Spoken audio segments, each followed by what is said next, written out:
Hello everyone, myself Sagar M. Makwana, lecturer in Mechanical Engineering Department, Vallabh Budhi Polytechnic, Navsari. Today we are going to learn topic law of thermal conductivity, coefficient of thermal conductivity, temperature gradient and application of thermal conductivity. Okay, so let's start topic law of thermal conductivity. Figure આપણને આપી છે. Figure જુઓ friends, શું દેખાય છે તમને? એક સાઈડથી હીટ આપવામાં આવે છે અને વચ્ચે પ્લેન આપ્યા છે. ઓકે, કંડક્ટિવિટી શું છે? તો capacity of substance to conduct heat is called conductivity. ફિગરમાં આપણે સમજ જુઓ તમે ફિગરમાં કે consider a metal rod of cross sectional area A. એક મેટલ રોડ છે કે જેનો ક્રોસ સેક્શનલ એરિયા એ છે. હવે ઇમેજિન કરો, imagine two parallel planes X and Y anywhere in the rod. બે પ્લેન ઇમેજિન કરો એક્સ અને વાય, જે આપણને ફિગરમાં દેખાય છે. Let θ1 and θ2 be the temperature of planes X and Y respectively. θ1 છે આપણા પ્લેન એક્સનું ટેમ્પરેચર છે અને θ2 છે એ આપણા પ્લેન વાયનું ટેમ્પરેચર છે.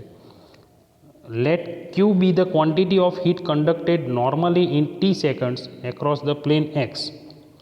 ધારો કે ક્યુ છે એ ક્વોન્ટિટી ઓફ હીટ કન્ડક્ટ થાય છે નોર્મલી ટી સેકન્ડે પ્લેન એક્સ પર.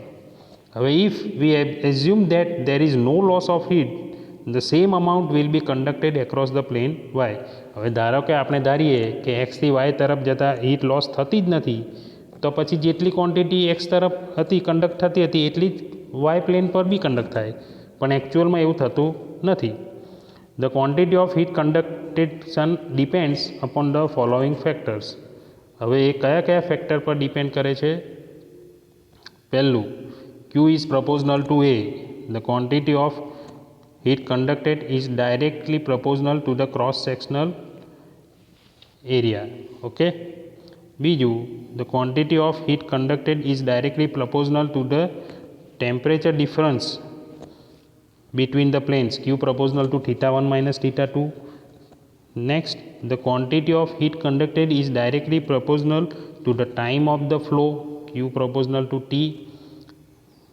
Next, the quantity of heat conducted is inversely proportional to the distance between the planes, Q proportional to 1 upon D. એટલે કયા કયા ફેક્ટર પર ડિપેન્ડ કરે છે? એક તો કે એરિયા પર, બીજું કે બે વચ્ચે ટેમ્પરેચર ડિફરન્સ કેટલો છે, થર્ડ ટાઈમ ઓફ ફ્લો કેટલો છે, અને ફોર્થ કે ડિસ્ટન્સ કેટલું છે બે પ્લેનની વચ્ચે. આટલા ફેક્ટર પર હીટ કન્ડક્ટેડની ક્વોન્ટિટી છે એ ડિપેન્ડ કરે છે. So combining we get Q proportional to A θ1 minus θ2 T upon D. આ ચારે ચાર વેલ્યુ આપણે મૂકી દીધી પ્રોપોઝનલની. હવે ક્યુ ઇઝ ઇક્વલ ટુ જો લખવું હશે તો વચ્ચે કે આપણે એડ કરવો પડશે. શું એડ કરવું પડશે વચ્ચે? કે, જે દેખાય છે કે તમને ક્યુ ઇઝ ઇક્વલ ટુ કે A θ1 minus θ2 T upon D. તો કે શું છે? કે is constant known as coefficient of thermal conductivity. Its value depends on the material of the rod. In equation, if we take A is equal to 1, θ1 minus θ2 is equal to 1, T is equal to 1, D is equal to 1, then we get Q is equal to K. Okay. જો આપણે એની value θ1 minus θ2ની value, ટીની value અને ડીની value જો એક લઈએ તો આપણને Q is equal to A મળશે. Okay. Next theory, coefficient of thermal conductivity. હવે એના પરથી જ કોએફિશિયન્ટ ઓફ થર્મલ કંડક્ટિવિટીની વ્યાખ્યા બને છે. શું છે વ્યાખ્યા? The thermal conductivity is defined as quantity of heat flowing normally across unit cross sectional area of a material of unit thickness in 1 second when the temperature difference between its end is unity. Thermal conductivity શું છે? is defined as quantity of heat flowing normally across unit cross sectional area of a material of unit thickness in 1 second when the temperature difference between its end is unity. એનો unit શું છે? Unit છે kelvin. કેનો unit calorie per centimetre degree Celsius CGS એકમમાં, kilo calorie per metre degree Celsius MKSમાં અને watt per metre kelvin in SI unit. Next theory, temperature gradient. The quantity θ1 minus θ2 upon D, θ1 minus θ2 upon D, the temperature difference per unit length of the rod is called temperature gradient. In steady state, the temperature gradient is same throughout the length of the rod. Let G denote temperature gradient. Then Q is equal to KAGT. આપણું સૂત્ર હતું ને ક્યુનું, કે A θ1 minus θ2 upon D into T.